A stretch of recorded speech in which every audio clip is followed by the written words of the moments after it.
Dando continuidade, vou falar agora de outra temática importante também nesse capítulo, que é a globalização e os fluxos econômicos mundiais.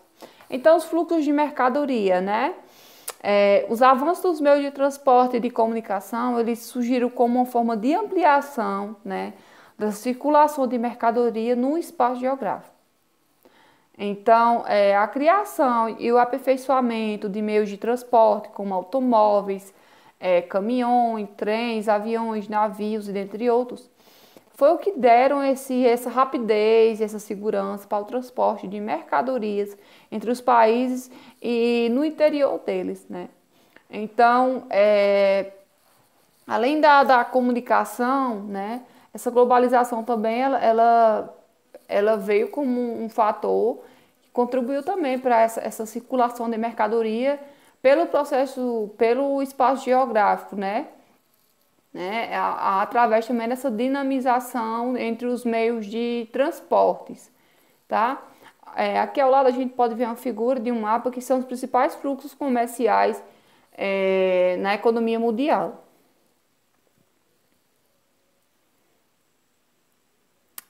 Aqui os fluxos financeiros e o capital sem pátria, né?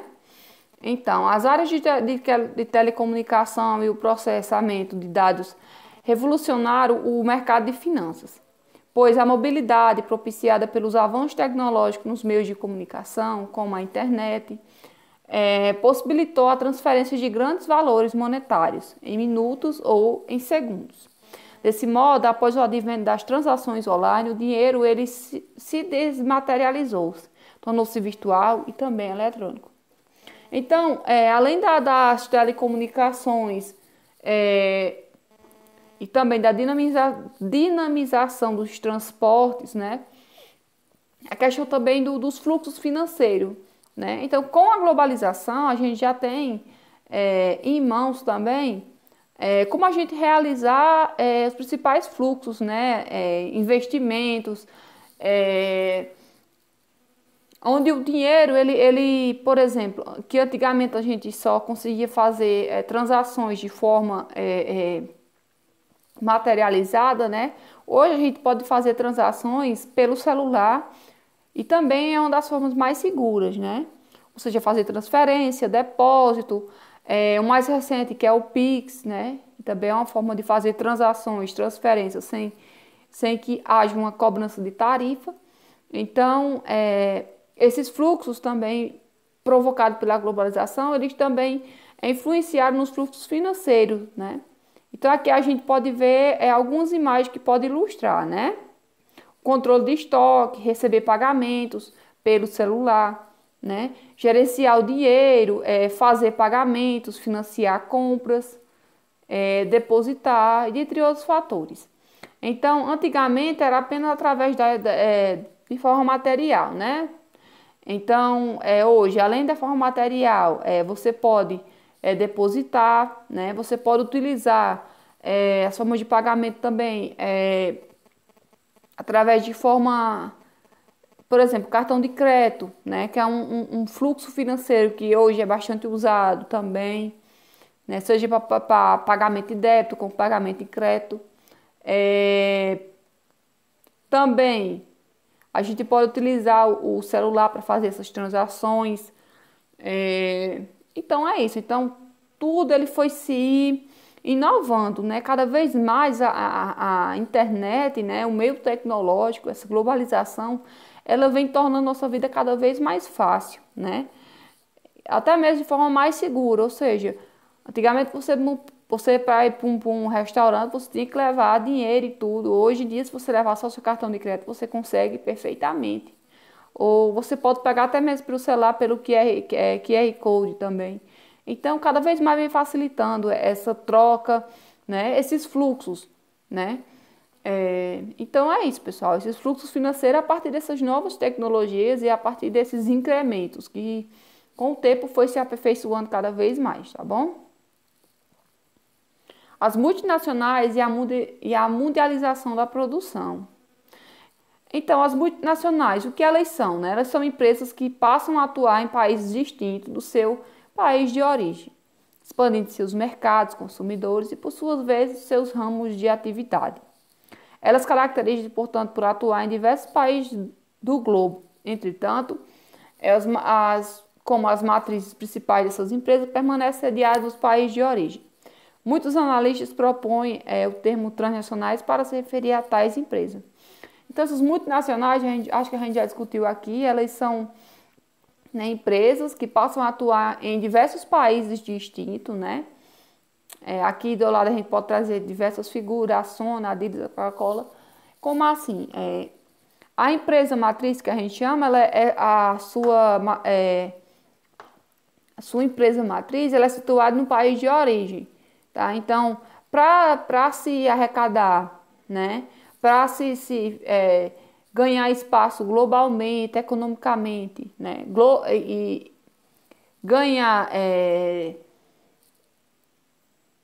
novo espaço, né, mundial. Então, essas empresas, essa mesma empresa, ela vai ser implantada em outros países, né, para expandir seu mercado consumidor, né? Então, a empresa matriz fica no país de origem e as filiais nos outros países, né, seja do seu continente ou em outros continentes.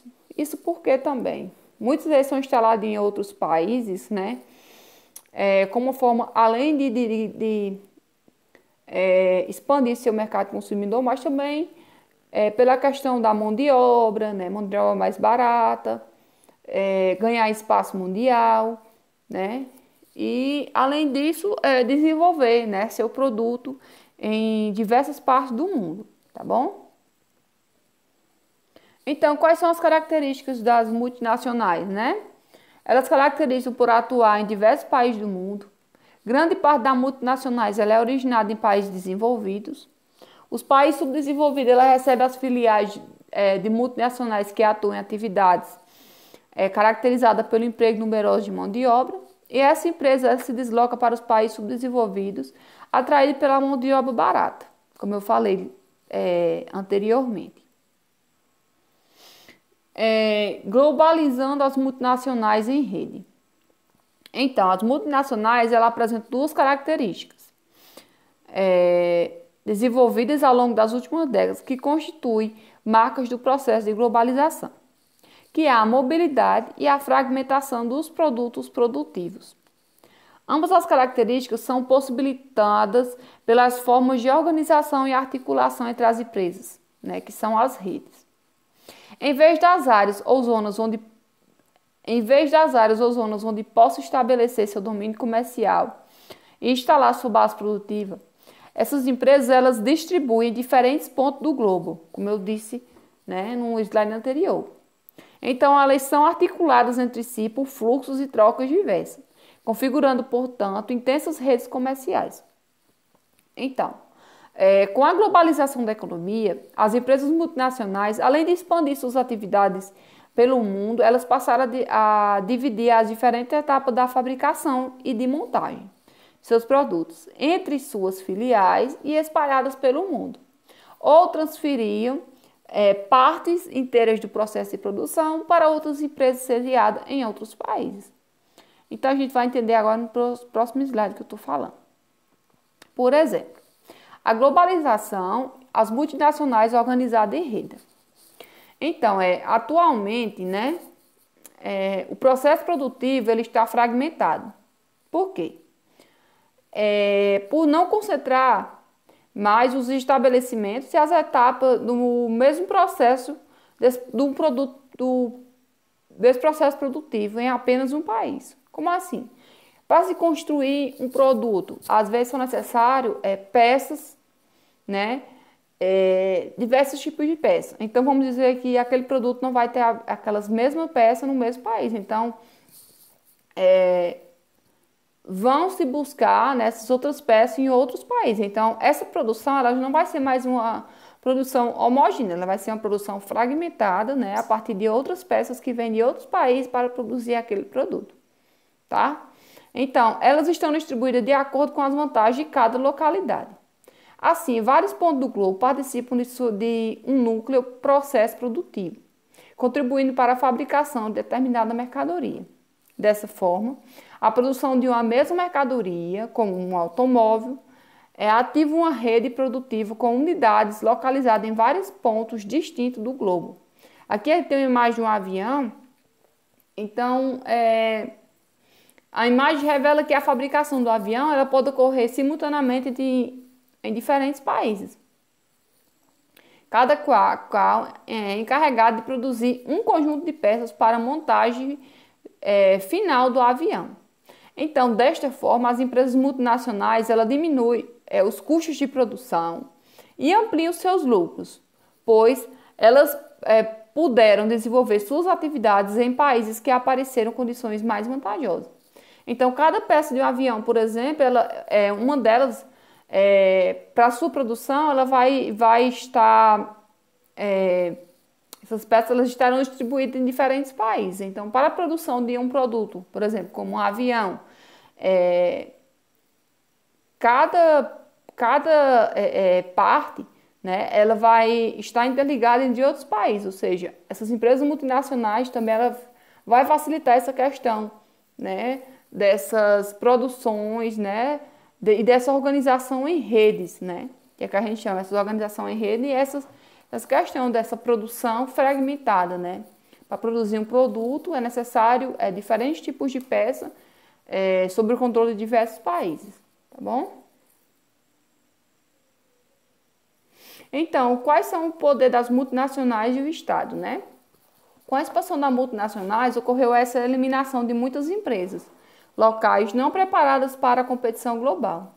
Então, o resultado disso é que os mercados internos eles se encontram cada vez mais ocupados pelas multinacionais, em detrimento das empresas nacionais. Para se tornarem mais ativos, os estados lançam estratégias cada vez mais favoráveis às multinacionais, como a exceção de impostos, as concessões de terrenos e entre outros. Dessa maneira, elas abrem mão da parte considerável de uma arrecadação e favorecem a geração de emprego mas prejudicam o desequilíbrio dos orçamentos nacionais. Então, quais são os poderes dessas multinacionais, né? As multinacionais, elas ditam suas regras, né, descaracterizando a cultura dos territórios, impondo novo padrão de consumo. E também os meios de comunicação, eles contribuem fortemente para essas mudanças. No capítulo também fala-se da multinacional e o DIT, né? Que é essa divisão internacional do trabalho. Então, é a especialização produtiva dos países e das regiões da intensificação das trocas comerciais. Esse processo é o reflexo da solidificação da globalização e uma divisão de produção no cenário mundial entre os países desenvolvidos, subdesenvolvidos e emergentes. Então, direciona uma especialização global, já que cada país fica designado a produzir um determinado produto ou parte do mesmo, dependendo dos incentivos oferecidos em cada país. Então, essas multinacionais e a DIT, né? Na divisão internacional do trabalho, cada país ele desempenha uma função na economia mundial.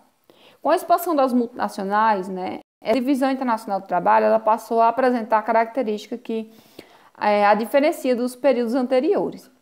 Isso se deve ao fato de que nos dias atuais o comércio internacional ele envolve países industrializados com economia desenvolvida, país subdesenvolvido industrializado e cada vez mais países subdesenvolvidos de economia essencialmente agrária. Os países desenvolvidos eles entram com comércio de produtos de elevada tecnologia, de serviços e também de fluxos de capitais.